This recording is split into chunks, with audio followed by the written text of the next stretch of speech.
Hi, these are edited versions of the lectures that I taught synchronously over Zoom. I hope you find them useful.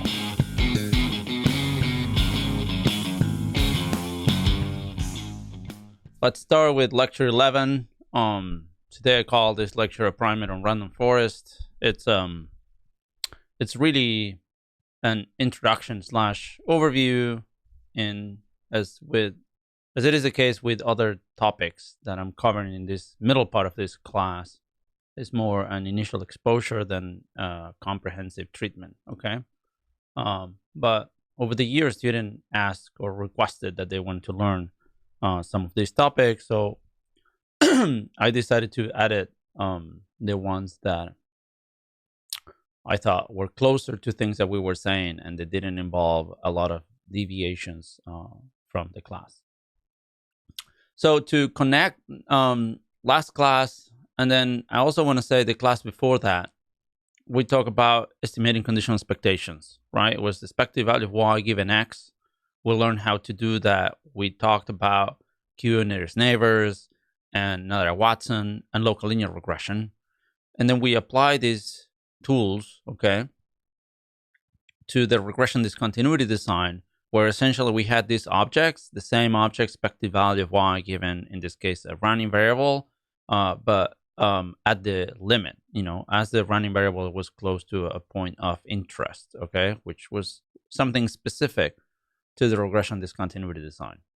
So today, we are going to go back to something similar to what we did in non-parametric regression. We're going to care again about the expected value of y given x. And we're going to discuss essentially two ways of estimating this object. One is going to be a regression tree, and the other one is going to be a random forest. When we cover regression trees, we're going to consider the specific case, the case that y is binary, okay? And when y is binary, it is typically called a classification tree, okay? Because you want to essentially classify, given what you observe about the x's, you want to classify whether the y associated with that x is 1 or 0. And then when you put the words together, they are typically presented as classification and regression trees, and it looks like cart, okay? So when you see cart, it means classification and regression trees. So we're going to do that. We're going to talk about classification and regression trees. Oh, look how, oh my God. Look how I wrote trees. I was really distracted. But ignore that. Then we're going to see that one tree sometimes has problems. And so we're going to learn that perhaps a better way of doing things is to do many trees. And when you have many trees, you have a forest. Okay. And so that's what we're going to do today. I have to say the terminology today is going to be hilarious. So, but I didn't invent this. So this is Leo Bremen. Why I have a picture of him? Because essentially he is behind everything, literally everything I'm going to talk about today. So, and then I wrote here sort of like his career, which I have read some books of biographies of statisticians and so on, and perhaps there are many things that call my attention, but the most important one is how life in academia 70, 80 years ago was quite different, and it was quite popular that people would like just take a job. I was talking about Econ the other day in my afternoon class, and how Econ was just at a conference, didn't even have a PhD. Run into Neyman. Neyman says like, "Oh, come to be my grad student." It's like, okay, and things happen like that. And then here you can see that Leo Bremen got a PhD in mathematics, then got a job in mathematics, but then decided to be a consultant for many years, and then eventually got a job at Berkeley Statistics. He came up with regression trees in 1984, and came up with bagging like 10 years later, 12 actually.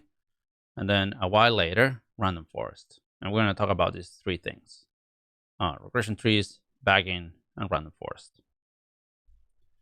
So the setup is going to be simple. There's going to be an outcome variable that we care about, y. And there's going to be a vector of covariates, x. Today, I'm going to denote the dimension of the covariates with the letter k. We're going to start focusing on the case k is equal to 2, just because it's simple to do some pictures. But, the applications that we're going to have in mind later, and I'm going to show you too at the end of the day, are going to have a lot of x. So we're not going to be doing a lot of theory. So I'm going to just use P to denote that we have random samples later on. But we're not going to derive properties of these estimators for reasons that I will explain later. But main question, or the goal if you want, is to estimate the conditional mean of y given x. And today I have to sort of like change the notation again. And I'm going to use g of x as opposed to m of x, which is what I've been using so far. And roughly because, I want you to introduce the notation here as closely as possible to some traditional references in this literature. So I'm going to stick to that. And m is used for other stuff already. So we're going to stick to g of x as the conditional expectation. And then we're going to have a random sample when to do that. And as I said, we're going to talk about regression trees, backing, and random forests. When y is discrete, we're going to consider the problem of classification. So it's going to be conceptually the same, but a few of the things are going to be different. So I'm going to devote a couple of slides to that particular case. Plus, the case that y is discrete is going to connect us to our lecture on binary choice that comes, next. So it's a specific case that deserves special attention. It's not more complicated, just it has some distinctive elements. What's a tree? Tree-based methods here I wrote partition the x space into a set of rectangles. And we're going to denote these rectangles by the letter R. Okay, how many rectangles are we going to have? M. And we're going to use little m to index these rectangles. Okay. The idea is that once you have your rectangles, you're going to fit a very simple model. You're going to fit a constant. So the estimator of g of little x is just going to be a constant cm that belongs to the rectangle Rm. When y is continuous, Cm is usually the average of y conditional on x being in the rectangle.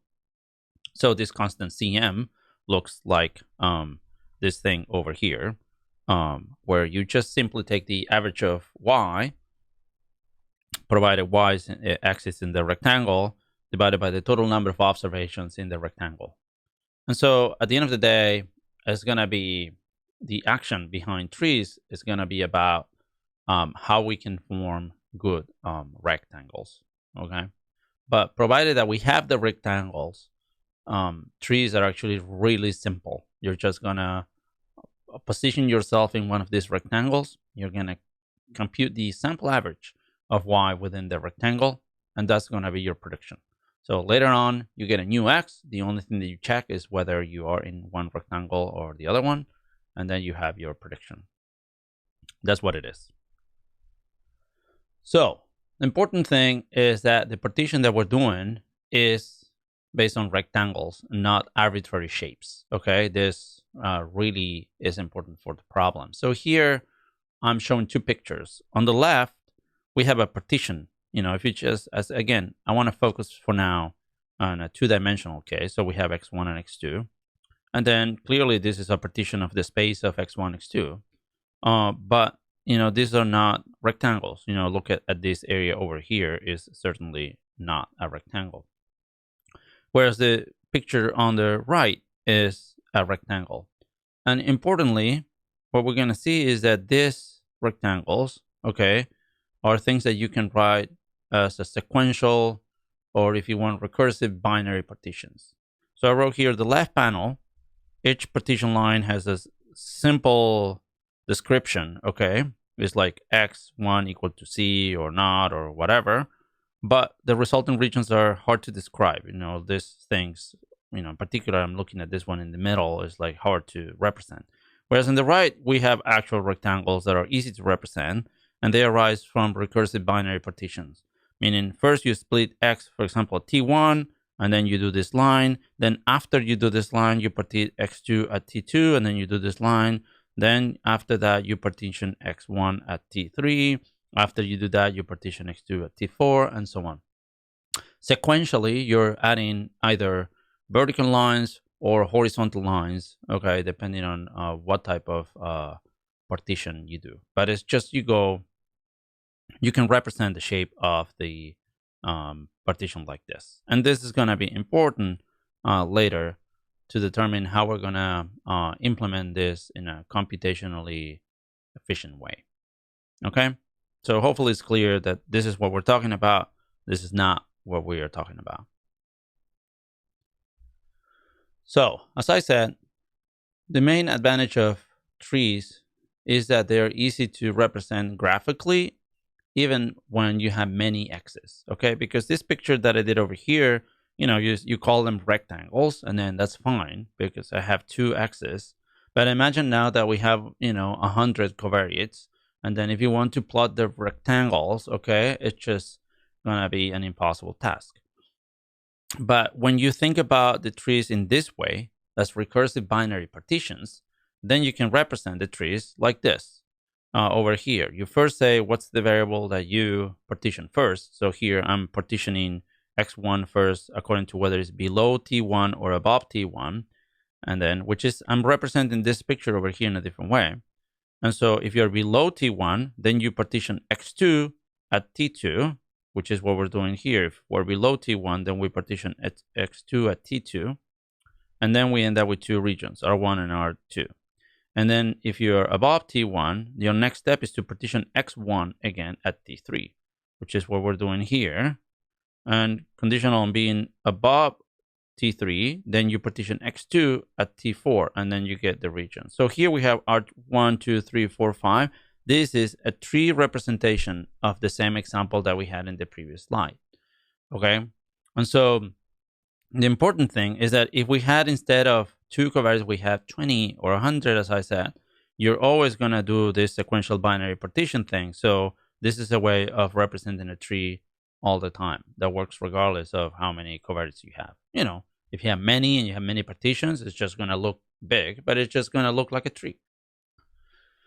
Okay, so some terminology is the terminal nodes over here are called leaves. Okay, so R1, R2, R3, R4, and R5 are called terminal nodes or leaves. And as I said, one of the key advantage and part of the reason why trees sometimes get a lot of attention has to do with the fact that they're easy to interpret.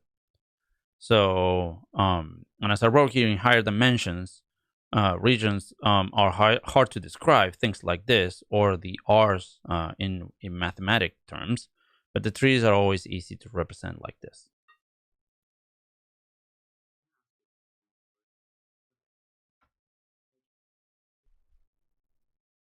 So I'm going to illustrate this with an example.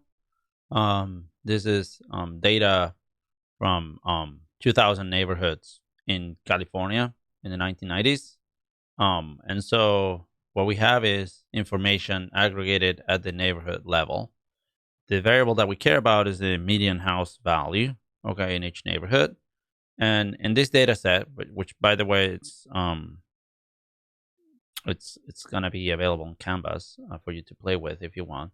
There are like 8 predictors over here, which is the median income in the neighborhood, median house age, housing features, housing density in the neighborhood, average occupancy in each house, and the location of each neighborhood, which is longitude and latitude. Okay, so when you just plot it, it looks like something like this. So that you have California, and then the areas that are dark means that there are higher prices. You can probably guess. And the areas that are light are areas that are very low house prices.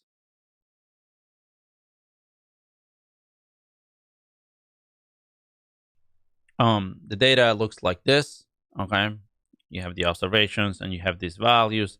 Some are in logs, if I recall, so pay attention to that. But the goal is going to be to grow a regression tree as a function of the coordinates, okay? So I want to see if location explains the prices of the house. That's what I care about. And so R has several packages to run trees, okay? And actually, this is by no means the best one. There are a lot of others. This is just really simple, so that's why I use this one. So you just load the package, okay? Load the data, and then you just fit the tree. You just grow a tree of this y on longitude and latitude, okay? And then plot the fit. You do that, and then you get this, okay? So you see how here, essentially the first cut that it does is in latitude below 38. Then if you're above 38, you cut latitude again below 39, and then you have a node or a leaf, what we called before. And this is the mean in that leaf. Okay, remember they're taking logs. Okay, so you have the mean value of the houses in that area that you get over there. And notice also how when you start cutting on this side, at some point there's no action. We're gonna talk in a minute about how we actually grow the tree, how we decide when to stop and when to continue. But you see that to the right, there's a lot of action. To the left, we now change the longitude, and then you see that there's a cutoff here. And to the left of this, not a lot of action. But once you start coming to the right, you see how there are areas, okay, that start having a lot of action. Areas that are like, look more different for this algorithm. So they start cutting more and more and more. But this is how a typically tree looks in an application. Okay, of course, if you have more covariates and you have more partitions, you maybe look longer, but this is how it looks. If you just plot it on the map, it looks like this. Okay, so now notice how we have the rectangles that we did before. And as I said, we had the first partition is this one over here. Okay, the method says this is the first cut, and then above and below this cut is the place where we need to pay different attention. Okay, above this cut, there's not a lot of action. You see that there's another cut over here, and for the purpose of the data, this area looks homogeneous. Okay, no further cutting is necessary. That's your prediction. But as you start moving down, okay, you see how here starts getting more complicated, where you have more cuts. Okay, and that's essentially this area over here that we have at the bottom. And this is what it does. And then within each rectangle, it just gives you a prediction. And the prediction is just the average within the rectangle. We said then that this is what the tree returns. And well, just ask questions, but perhaps there are others. So we're going to discuss now how to grow a tree, right?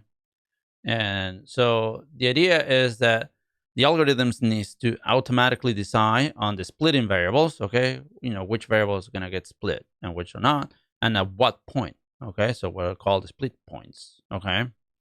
So I wrote here, to judge whether a given tree is good or bad, we need a criterion function, because we're going to have, infinitely many possible partitions.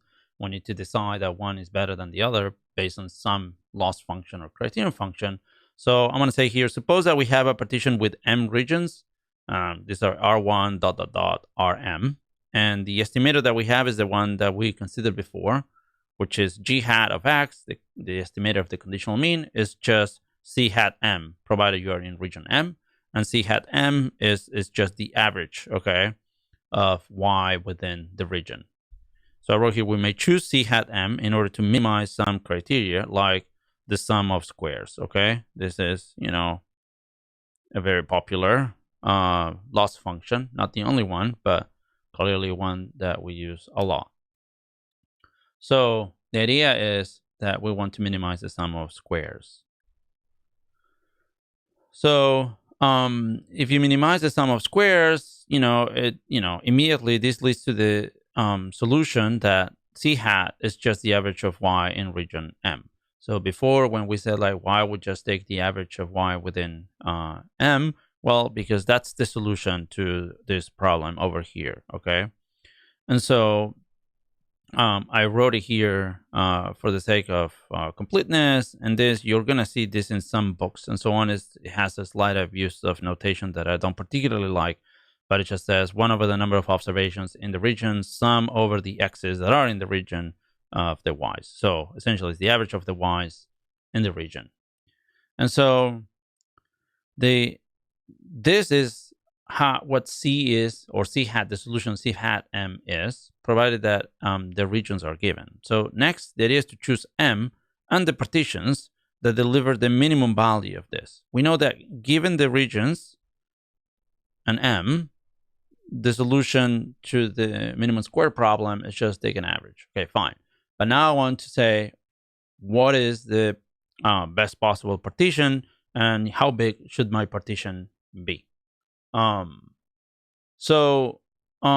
problem I wrote here is that this is an NP hard problem. If you just start trying to solve this, it's just a hard problem, and that's a shorthand for NP hard. And so a common way and popular way, not the only way, but is the one that I'm going to describe here today to get around this issue, is to use the so-called greedy algorithm. Okay, and a greedy algorithm is a way to simplify this optimization problem, and with some probability lead to the solution that you're looking for. The definition is as follows. We're going to consider a splitting variable j. Okay, it doesn't matter how many variables you have. You're going to take one of them. We're going to see which one. Just check one, the first one. Okay, and then we're going to consider split point s. So R1JS is going to be the region that you take your variables, and then you partition the variable j according to whether it's below the point s or above the point s. Okay, so this is below and this is above. Okay, so you take a variable, say take the first one, pick a point, and then you define two regions, being below, being above.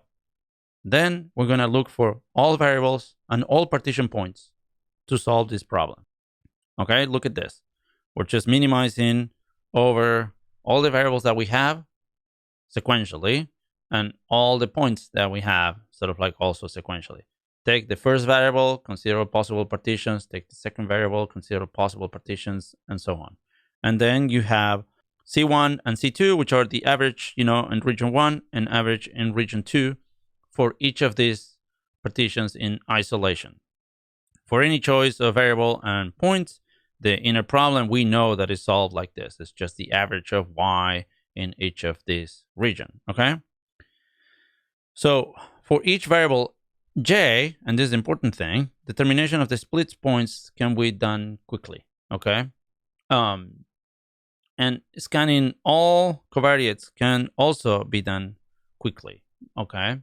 Because we're doing this sequentially. We never take into account two variables at the same time. And so essentially, you just think about in the 2x2 case, you just consider one variable, possible points, another variable, possible points, and then you choose, okay, the best point in the partition, okay? Out of all these options, you just pick one. And that's the first cut that you make, okay? Once you have a cut within each of the two regions that we have now, you repeat this, okay? And then within each of the two regions, you're going to have a best cut. You're going to do that one. And then you keep going. And that's how a greedy algorithm works.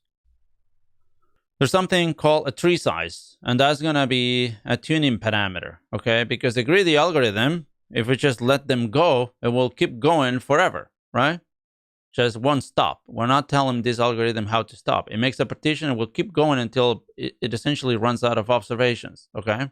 So we want to control that. And one way to control that is just going to be determining the tree size, okay? Which in a way sets, what's the minimum number of observations that we want to leave, okay? So as with all these things that have to do with or similar tuning parameters, the optimal tree size should be chosen should be data dependent. Okay, and that's the idea. Okay, and I wrote here a naive approach would be to say the following: split the tree node until it stops decreasing the sum of squares. So you make a partition only if it give you a good enough advantage. Okay, so you're deciding whether to make your next partition. You look at the sum of squares. The sum of squares doesn't really change much. So you said, you know what? It doesn't make any sense to do another partition here. The problem with this, as I wrote here, is that it's short-sighted because it could be that a partition that doesn't achieve much now, is very important to get a good partition, say, in the other dimension later. Okay? And so that's why it is a problem to be making these decisions as you move along, because you cannot see, quote unquote, the future. So what we're going to do is something called tree pruning. Okay. Yes. That's the name. And the idea is going to be, we're going to grow a large tree. Okay. We're going to define what large is later, but just think about a really large tree. And then what we're going to do is we're going to have some criteria to decide whether we start like pruning the tree or not. But at that point, since we grew a large tree, we already know what are the possible cutoff that could happen, okay, because we did it as large as we wanted to. And then it's just going to say about trying to make it look nicer, okay? So what's the definition of pruning? To prune a tree T in a non-terminal node T means that T becomes the leaf node and all descendants of T are removed. The resultant tree is called a subtree. So sometimes these definitions, even though they're like very clear once you understand them, are easier to represent with a picture. So let me show you a picture. Here you have a tree, okay? Look, it's a beautiful tree. And so what I'm going to do is I'm going to cut it. I'm going to cut it here, okay, with scissors. Okay? And so what happens is that you prune the tree at that. This is a non-terminal node, and I prune the tree there. Okay, this is my non-terminal node, and in the end, it looks like this. Just cutting it, and that's what we're gonna do. We're gonna start with a large one, and we're gonna start evaluating whether making cuts here and here is good or not. So a problem here is that if T is large, which is a large tree, there are many subtrees. Okay. Also, something that happens very similarly to the problem that we have in regression. Okay. The larger the tree, the better the fit.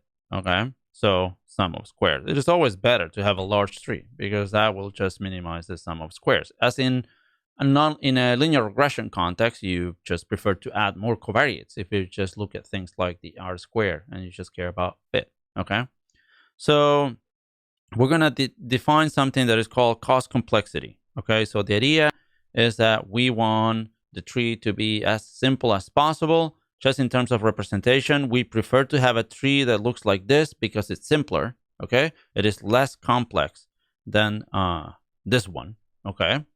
But we also want to evaluate the cost in terms of fit. Probably this tree fits better than this tree. I mean, we know that this tree fits better than this tree because it's larger. The question is by how much. And then we're going to have a trade-off between how good the fit is and how costly it is how large it is, the tree, which is our cost. Okay. And so that is by trading off these two things, it was going to avoid getting the tree that is unnecessarily large, okay? And in a way, this also is going to reduce the number of subtrees to consider, okay? And yet, we're going to have another algorithm. So, here's how it works. We're going to denote by the cardinality of T, the number of terminal nodes, okay? So, it's how many terminal nodes you have. Here, you have 1, 2, 3, 4, 5. That's the cardinality of T. Here you have 1, 2, 3. Okay. And then we're going to define the following. First, the number of observations in every node or leaf, terminal node. Then C hat, which is the average within the node. And then we're going to define this criterion function, which is going to be the sum of squares. And notice that we're summing within each node.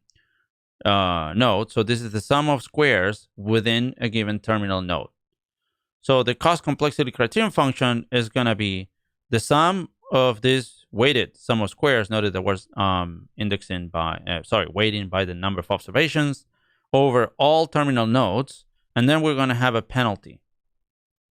This penalty here depends on a tuning parameter. That is, we're going to denote by alpha.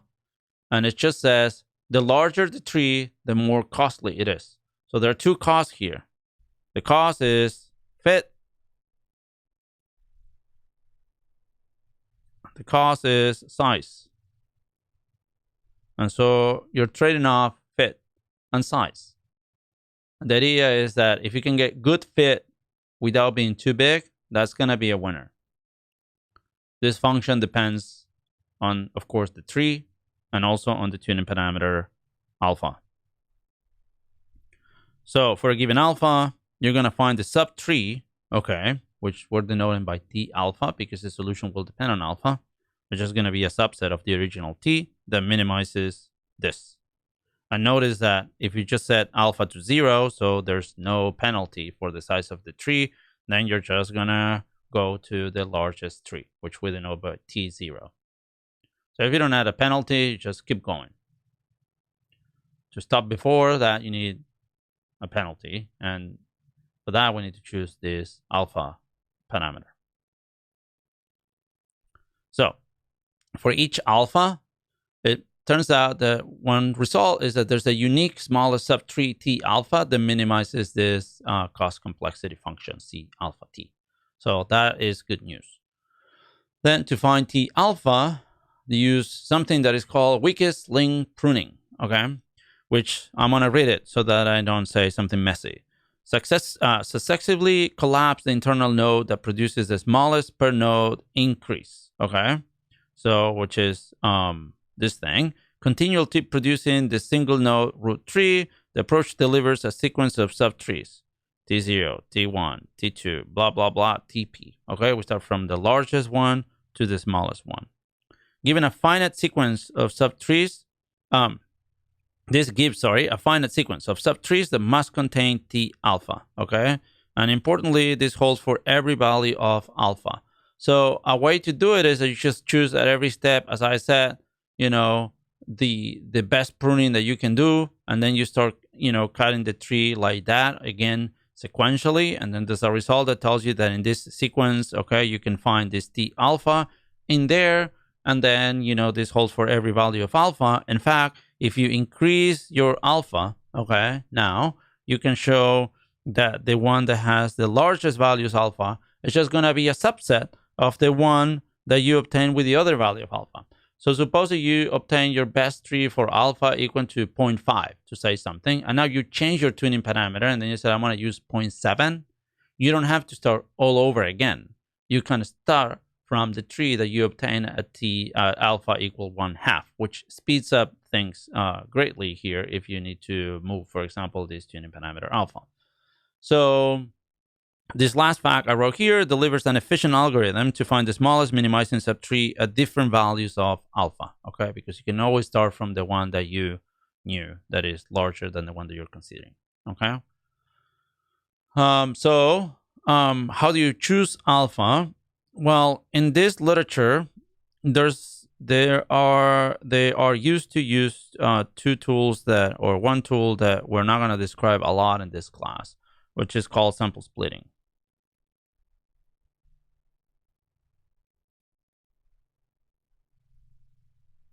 Okay, and sample splitting essentially means you're going to take your sample, you're going to split the sample in two parts, okay? Doesn't have to be half and half, some proportion. And then you're going to use one sample, say, to estimate and another sample to judge your model. One famous approach or popular approach that works like that and is usually used to choose tuning parameters is called cross-validation, okay? And so cross-validation is just a way of choosing tuning parameters, okay, where you use a particular way of sample splitting. Again, I know sometimes students get annoyed by the fact that I throw terminology that I'm not going to explain, But remember, the purpose is not for you to understand exactly how cross-validation is. Like Joel devotes part of his second year class to cross-validation, because cross-validation is used to choose bandwidth in RDD. For example, you're using RDD, you use a package and state on R. Well, in the background, you're maybe using cross-validation. Sometimes you can use a closed form solution, as we saw last time. Okay, you're using Lasso, as we're going to see in a number of classes. There's going to be a tuning parameter. How are we going to choose a tuning parameter in Lasso? By cross-validation. Okay, and so the thing about cross-validation is that it's a method that is known to work well in a variety of settings, and then as a result, it is extrapolated sometimes to a setting where you don't know if it actually works. Lasso is an example. There are papers now that show that it works, but for years people were choosing parameters using cross-validation without knowing if cross-validation was working or not, or under what conditions. Okay, it's just one of those things that mechanically it gives you a solution, looks sensible. People will try some simulations or whatever, it works. Whether there's a result that says the cross-validation works or not in this setting under what conditions, I don't know, because again, I'm not an expert on these topics. But the point is, if you do cross-validation, which means repeating this process over and over for different subsets of your data, okay, then you get a value of an alpha that is called alpha hat. And the resultant tree then is just the tree that you obtain in this algorithm with the value of alpha that you obtain from cross-validation, which is T alpha. Notice that all the things we've done, it has to be that you can grow a tree, sort of like fast, that you can make this type of intermediate steps in the algorithm fast, because we need to perhaps do this a lot of times. And then we're going to see in a minute that we're going to even do it more times. So that's what I said. An important concern in all these things is that these methods are computationally retractable, because we're going to repeat them over and over and over again. Okay. So this is essentially what the algorithm that we used to produce a house example did. Now you notice one thing, which is I did not choose, when I run that thing in R, any tuning parameters, right? So that is something that I want to discuss in a minute. For now, let me just see if there are questions. We should continue now. As I said, there's specific attention to the case where Y is binary, and these are called classification trees. They work exactly the same as before. It has the same type of pros, cons, and so on, but they have just one key difference. So let me say, suppose that the outcome is a classification outcome taking values in 1, 2, k. As I talked all the time about binary, but it could be that these are categories that are just discrete. A tree algorithm, the criteria for splitting nodes and pruning the tree changes, okay? And in particular, the main reason is that we're not going to be taking average anymore. We're going to use the so-called majority class. That is the following. In node M, we have a region NM, and there are NM observations. We're going to let P hat MK to be, the average, or the number of times, or the average, the fraction of the time, if you want, that Y is equal to K. So this is, of course, an average, but you can interpret this as a probability. Like the probability that in node M, Y equals the value K. If Y is binary, you're going to have two, PM hat 1 and PM hat 0, which is going to be 1 minus the other one. So I wrote here, this is the proportion of class K in node M. And so we classify the observations in node M to the majority class in node M, which is given by the maximum. So suppose that you are in a square or a rectangle, and Y here takes 3 values. Which is K is equal to 1, 2, 3. And you compute this P hat M1 is 0.2, P hat M2 is 0.7, P hat M3 is 0.1. These are the fraction of times that you see 1, 2, and 3 in that region. So your prediction here is Km is just 2, because that is the outcome that is more likely in that rectangle. And this is what the majority class means. And so all that you do is now change this function Qm that we had before, which sum of squares. What we do is to change for a function that fits better this type of problem.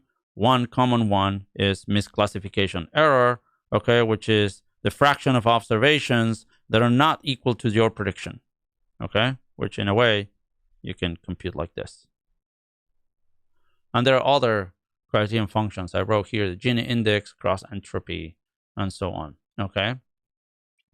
And the differences or the choices among these oftentimes have to do with computational reasons, okay? Not so much with conceptual ones. So after changing what's our prediction, okay, g of x was the average. Now, like our quote unquote g of x is this Km here.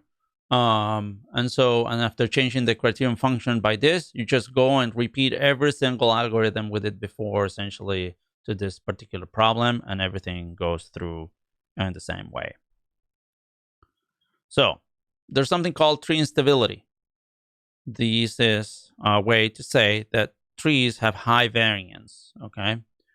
Often a small change in the data can result in a very different series of splits, making interpretations somewhat precarious, okay? Because if you just grow a tree and now you perturb the data somehow, let's say you remove a fraction of the observations and you get a new observation, and now one of the, say, first partitions, say at the top or in the middle, changes drastically, then the trees that you obtain after that looks completely different.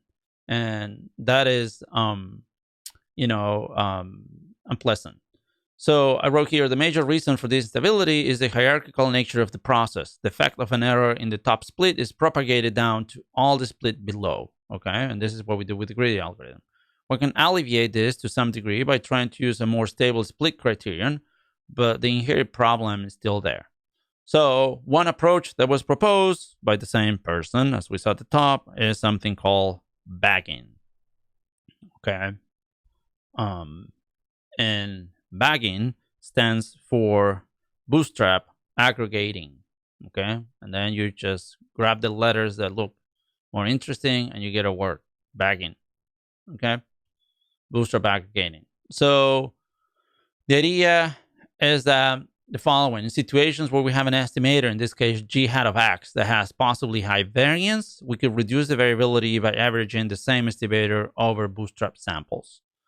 Fortunately, we get to this point where I haven't talked about the bootstrap yet. This is something that we're going to talk at the end of this class. So if you get the main idea of what I'm saying here, great. If you don't, just don't worry. This is not going to be, these topics are just for you to get exposed to it. It's unlikely if you see that I never ask complicated questions about this particular lecture, because it's just hard to ask questions when I'm covering topics in such a level of superficial level. But Bootstrap is something that we're going to discuss towards the end of the class. So by the end of this course, you're going to understand how this works. But the idea of Bootstrap is that you have a sample of size n, and you can get a new sample from your original sample if you just take data, okay, the same data with probability 1 over n. Think about the data you have, say, in a spreadsheet, okay, where each row is an observation of possibly multiple variables. You just draw a row with probability 1 over n. And then you do this, you row one row after the other one with probability 1 over n until you get a new sample of size n.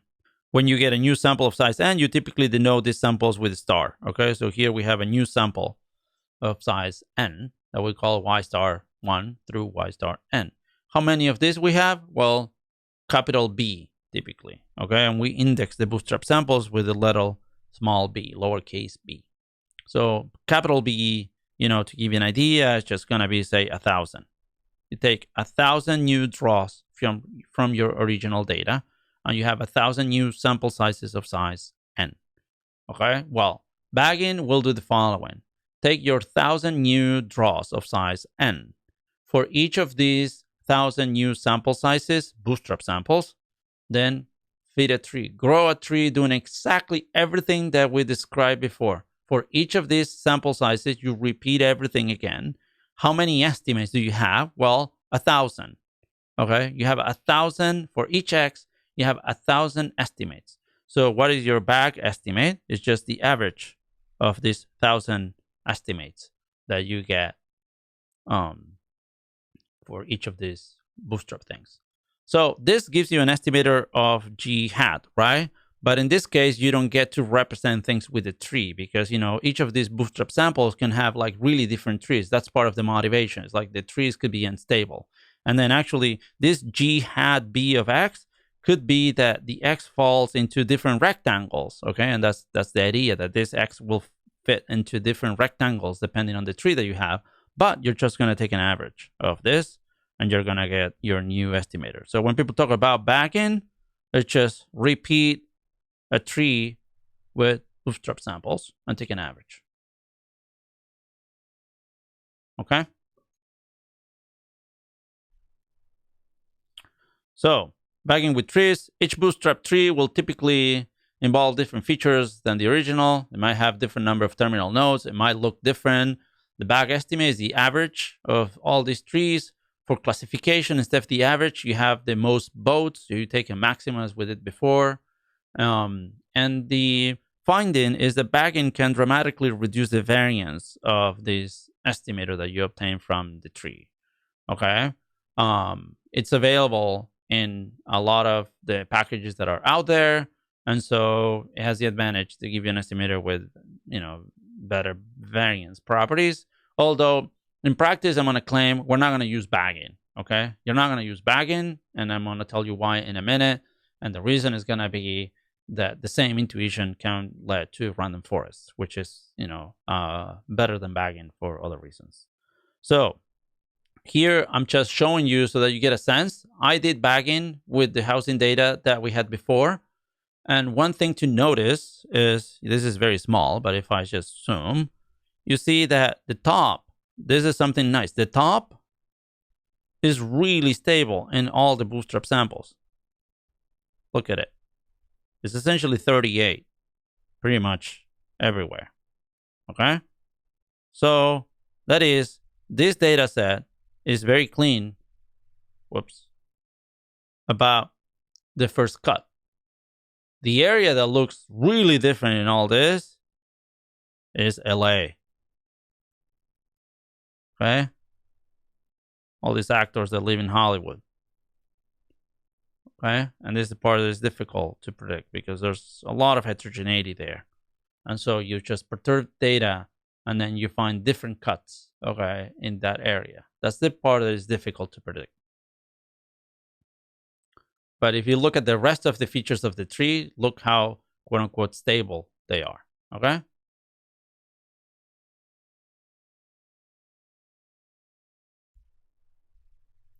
So here you have two pictures of two, again, draws from the bootstrap in the map way. And then you see how one of them, like say this one, is a lot more active here than this one, you know. So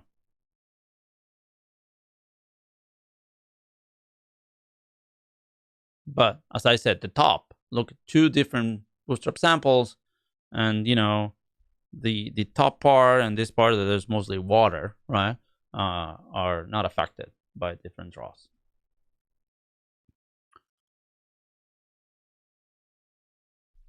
Questions about this? All right, we got to the last part of this class where we're going to talk about random forests. So random forests were developed much later than bagging. And I wrote here is a substantial modification of bagging that builds a large collection of decorrelated trees. And this word is just going to be important, why we care about decorrelated trees and what decorrelated means. We'll see.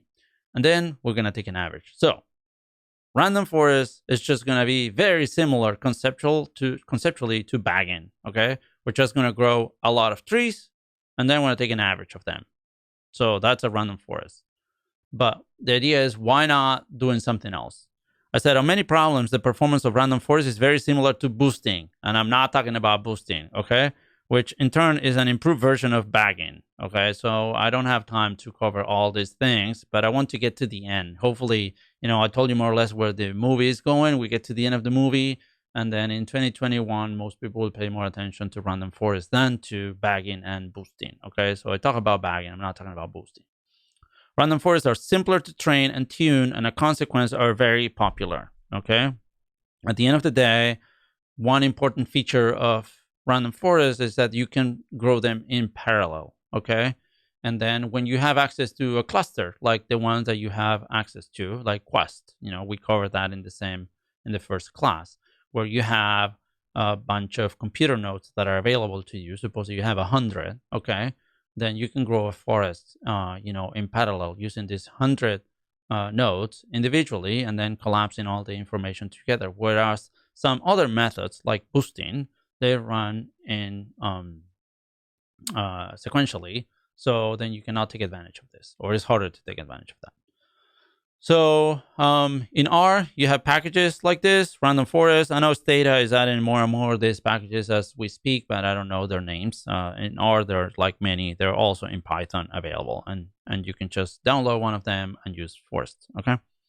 So why correlated versus uncorrelated trees? So remember, the idea of bagging is compute many things and take an average. That reduces variance. That makes sense, okay? But notice that is based on the following idea. Suppose you have an average of BIID random variables, which variance sigma square, okay, just a simplification. Then if you take an average, the variance of the average is 1 over B sigma square. And you can see how taking averages of IID random variables reduces the variance. We know that, okay? Just take a larger average or more averages, and then you're going to reduce the variance in this setting. Now, suppose that instead of having IID random variables, you have non-independent random variables, and suppose that these are correlated. To make it simple, let's suppose that they have the same correlation rho. Now, if you can put the variance of the average, it has two terms, rho times sigma square, and 1 minus rho divided by B sigma square. And then you can see here how this guy converges to rho sigma square as B goes to infinity, right?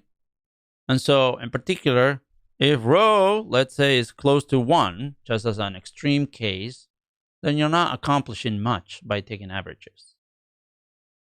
Okay? If rho is 0.95, you're not really accomplishing much. You're reducing your variance by 5%.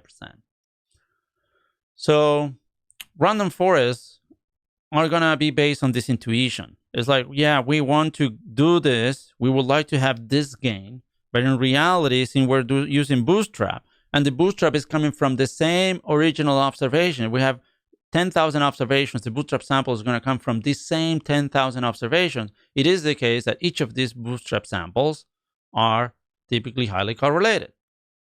And so then you want 1, but in reality, you're closer to something like 2. So yes, reduce the variance because the correlation is not perfect, but the correlation is high. And so we're not getting a lot of benefits. Or as I wrote here, limits the benefits of averaging. So what is the idea of random forests?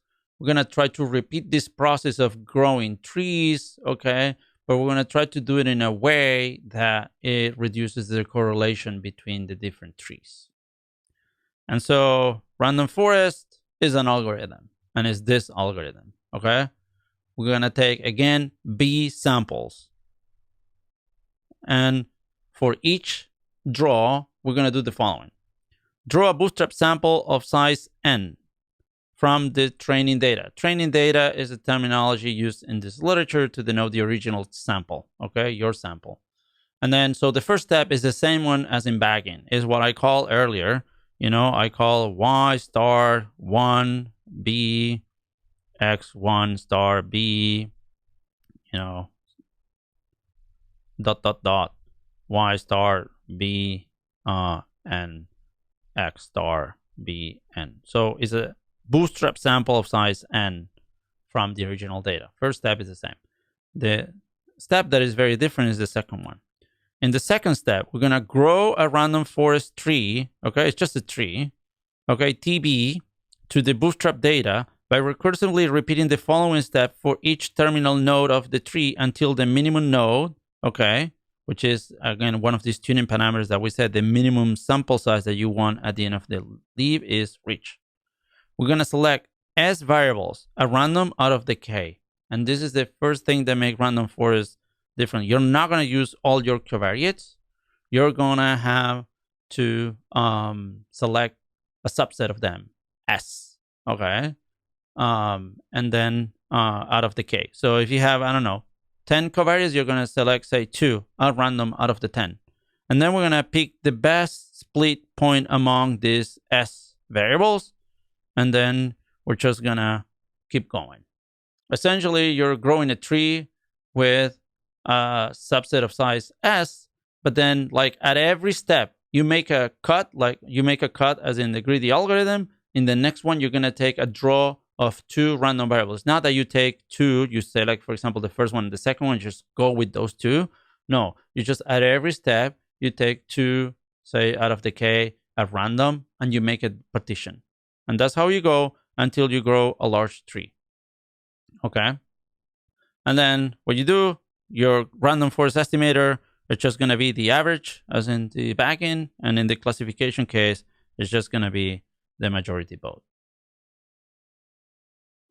So this is, in a way, as you can see, heuristic, right? You're saying by making sure that I do not use all the covariates in each of these trees that I grow, I reduce the correlation between the trees that I get out of these bootstrap samples.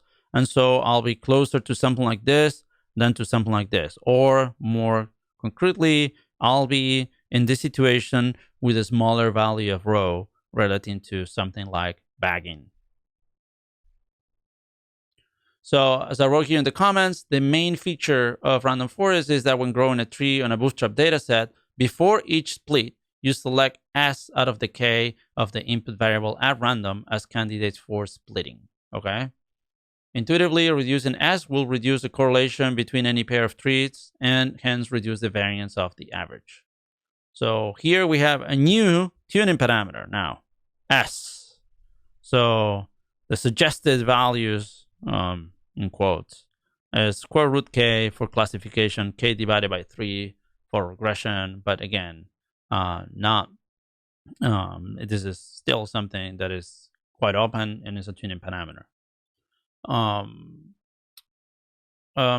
I wrote here, not all estimators can be improved by shaking the data like this. Typically, nonlinear estimators benefit more for doing tricks like this one. So that's it. I'm going to just show you some applications now and some comments. And I want to answer a question I got earlier about why doing this. So I'm going to give you 3 applications and then we're going to be done. So here we have a lot of, sometimes they're called races or whatever, where people compare different approaches. And then what you have here is, let me read. Random forest compared to a gradient boosting in the California housing data. We have 2 different boosting techniques. Again, I haven't talked about boosting, but I just want to show you the performance, and 2 random forest ones. These are the random forest. These are the boosting ones, okay? And these are the number of trees that you use to implement these things, okay? So if you want is the number of bootstrap samples. And the main feature to observe is that forests, okay, converge much faster. Notice how they're flat. Once you do a certain number of draws, okay, it achieves a performance, okay, that ends up being not mattering so much whether you include more trees or not. Whereas things like boosting, okay, notice how they have a decline, okay? And so that always gets better. So like if you, the idea is that if you use a lot of trees, boosting, usually and tends to outperform random forests, but forests are much cheaper to implement for 2 reasons. One, you can get really good behavior with something like, say, 100 trees, okay? relative to something like, again, boosting, which is going to be over here. And 2, as I wrote perhaps over here, like boosting, which is sequential, random forest grows in parallel. So now even if I can do these 100 things, okay, into 100 different processors, okay, this is going to take the same amount of time as growing one tree, because I'm using 100 cores and I do them all simultaneously in parallel. So number of time that it takes, well, running one tree. Whereas the other approach, which is sequential, you need to do one. After you finish that, you do the other one, and so on. So it takes, 100 times more. Not to mention if you're just considering something like 1,000. So a lot of these methods are get more or less hype due to computational reasons. Okay. The methods, as I said here, we're reporting two different tuning parameters. This M over here is the S that we had before. Notice how S equal to 6 and S equals to 2 may perform dramatically different. Okay, so these are not innocuous tuning parameters. Choosing the S in random forest matters, and as far as I know, there's not an optimal way of choosing them and so on. It's a tuning parameter. Again, if you just grab a software, okay, and then just implement random forest, it may not even ask you what S is. It's just going to use some rule of thumb, as we said, something like this. Okay. Sorry, this is reverse. Just say. Look at the colors. So this is S equal to 2, and this is S equal to 6. So this would be the recommended value, but then you see how a different value is better.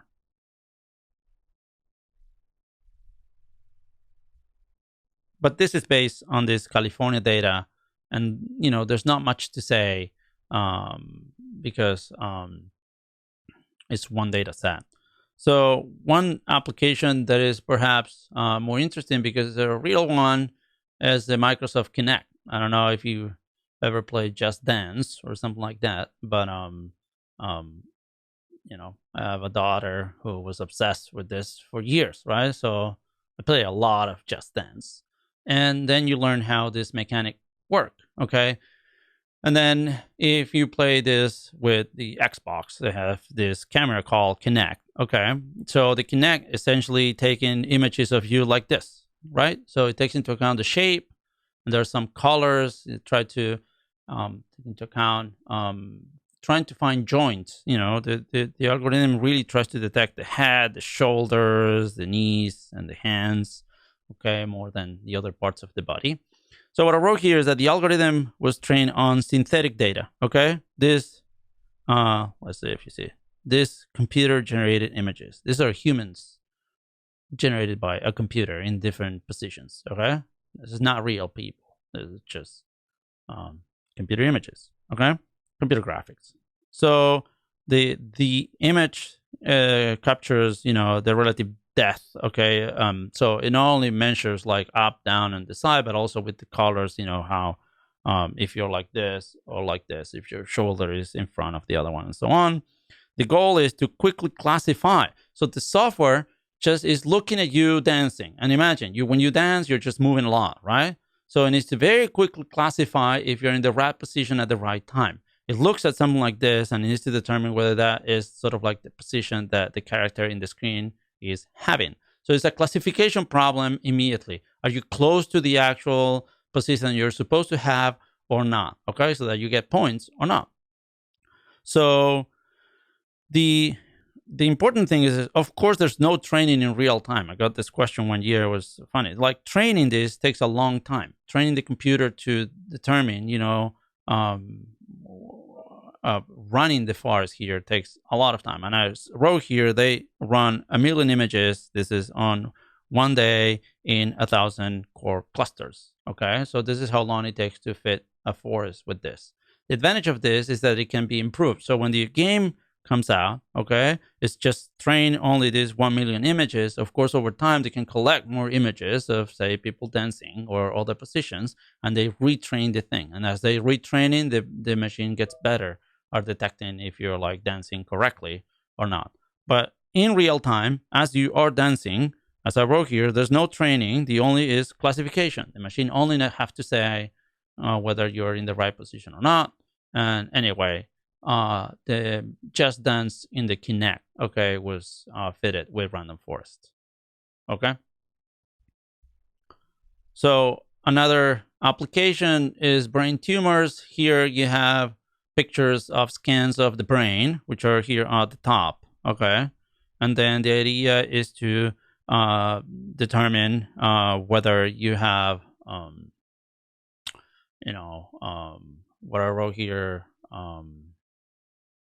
segmentations, which are these things in colors. This row at the top is what the expert, a human, decided based on looking at this picture over here, and this is what you obtain by the analysis of a human. Okay, so I wrote here, delineation of tissue components is crucial for radiotherapy and surgery planning, and is currently performed manually in a labor-intensive fashion. Somebody looks at this brain and it's just saying, I see tissue here or whatever. Okay, now at the bottom you have the same classification done by a computer. Okay, and in this case use random forest.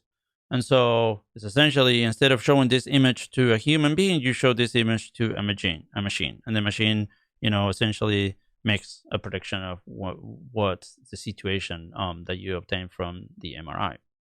So again, this is an example of situations where you can see things like this working, and these were in particular with random forests. There are other examples that are quite famous that use different tools, whatever. Like an important one is, for example, recognition of envelopes, right? They're so used right now. Well, we probably don't send things by mail anymore, but if you just send your mom a letter saying that you love her, you just write your envelope as a to mom. And then, this, in the past used to be read by humans, but now like there's a machine that scans it and needs to understand your handwriting. Understanding handwriting is again something that used to be done by humans, and now it's just scanned and is part of hand recognition, right? All the software that you have in an iPad, also in some apps where you just write something and you convert it to text, and it's to have hand recognition. And all these are classification problems. You do a symbol, okay, like this, and then the machine needs to understand that that's an A, okay? That looks like an A, perhaps to you, but machine has to see a lot of different ways of people to do A's, even like this, that to understand what is an A and what is not an A on some other letter, okay? And again, it's a classification problem relative to this ones. So the conclusion is that the methods we discussed are a type of non-parametric regression. I'm going to answer the question I would ask in a minute. They're about predicting Y given X, and they involve tuning parameters. Most of the buzz about these machine learning techniques come from accuracy in practical prediction problems, Kinect, Netflix contests, online searches, image recognition, letter recognition, so on. The theoretical properties of jihad, say random forest, are still being developed. Okay, so like if you ask me, is it asymptotically normal with some variance, whatever? Well, by now we know, particularly by some papers recently, say by Susan Athey, Tiff Shirani, Stefan Wager, who actually presented the seminar last week here. And these are people that are making progress, but the theory is still underdeveloped. It's important to understand that these methods suffer from the course of dimensionality. People sometimes have the misconception that machine learning tools don't suffer from the course of dimensionality. That's not true. They're non-parametric methods. They suffer from the course of dimensionality. However, there are more recent results. I'm here putting in a paper that I recently read that's published last year that shows there are some DGPs where these methods tend to perform better, okay? So for example, if you have a function of 4 covariates, and I just wrote 4 because I could fit it in the screen, but imagine if you have 100 here or something like that. And if this function that you're studying can be written as a combination of functions here, h4, h1, h2, h3, where h3 is a function of x3, h2 is a function of x1, h1 is a function in x2 and x4, then it turns out that a method like deep neural nets depends only on the dimension of the function that depends on more covariates, which in this case is 2. Not on 4, which would be, say, the rate of convergence of a non-parametric regression estimator. It depends only on 2. So if you have 100 random variables, but the functions that you're estimating or the function that you care about are not really a function of all of them at the same time, but admit a representation like this, which you don't need to know, okay? You don't need to know this. It's just if this happens, then neural nets will adapt and will grow at this rate. And this is a very interesting result because it says, okay, there are certainly DGPs in which you would expect this type of methods to work better from a theoretical point of view than other methods like non-parametric regression. An important thing to understand to conclude is that these methods are all about prediction. Okay, it's just give me X, predict Y, give me X, predict Y. And economics is less about prediction than other sciences, for sure. Okay, we most often care about causality. But I wrote here, you can know that causal parameters usually involve conditional expectations. So perhaps these tools are going to be more useful moving forward, because if you think about something like the average treatment effect conditional on X, well, that's the expected value of Y1 conditional on X minus the expected value of Y0 conditional on X. And even though each of these two expectations are not a causal parameter, well, they are actually, but you care about this particular causal parameter, this can be estimated by some prediction tool. So you could estimate that with another Watson, with local linear regression, and now you could estimate it with a neural net, with a tree, with a forest, and so on and the like. Okay, so there may be room for these tools in economics, just to understand by construction. They do not tackle the problems that we typically tackle. They're just prediction problems. All right, that's the end for today. I'm going to answer questions and some that were asked earlier. And then next class, we're going to talk about binary choice.